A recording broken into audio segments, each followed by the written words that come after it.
नमस्कार मित्रांनो, परत तुमचं स्वागत आहे आजच्या नवीन ब्लॉगमध्ये। मित्रांनो, मी आलो आहे ठाण्यामध्ये पाचपकाडी इथे आई तुळजाभवानी मंदिरात डेकोरेशन केलेलं आहे इथे। ते बघू शकता मित्रांनो, किती छान आणि सुंदर डेकोरेशन केलेलं आहे इथं। ते बघू शकता मित्रांनो तुम्ही।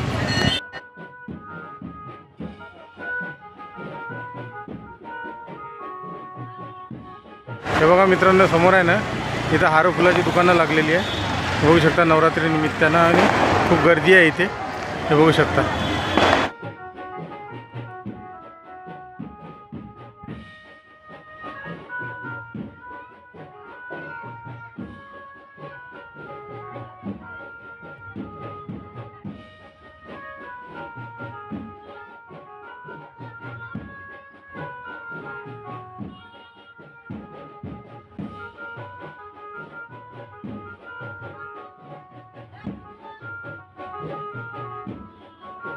बघू शकता मित्रांनो, किती गर्दी आहे इथे, खूप गर्दी आहे।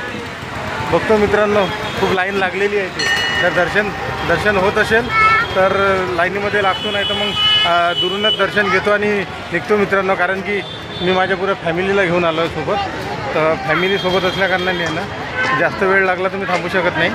आणि हे मंदिर कसं मित्रांनो ठाण्यामध्ये जायचं, आपण ठाण्यामध्ये आपण कधीही बघू शकतो। आता आम्ही इथून आहे मित्रांनो टेमी नाक्याला जाणार आहे। टेमी नाक्याला जाऊन तिथं देवीचे दर्शन घेणार आहे। आणि त्याच्यानंतर मग कधी टाईम वेळ मिळाला ना, मंगळवार उद्या कुठला दिवस भेटला ना, तर आम्ही तुळजाभवानीच्या मंदिरात येऊ, तुम्हाला आईचे दर्शन करून दाखवणार आहे मित्रांनो। तर मित्रांनो, हा ब्लॉग तुम्ही यांना शेवटपर्यंत बघा, तुम्हाला नक्की यामध्ये खूप नक्की मजा येणार आहे। आता आम्ही जातो टेमी नाक्याला आई दुर्गेश्वरीचे मंदिर आई दुर्गेश्वरीच्या दर्शनासाठी।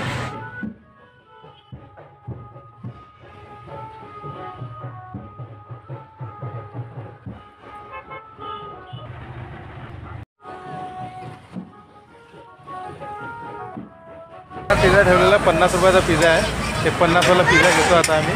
आणि दाबेली घेतलेली आहे समोर, ते बघू शकता। इथून एक दाबेली घेतलेली आहे, आता हे दाबेली घेतो निघतो मग मित्रांनो।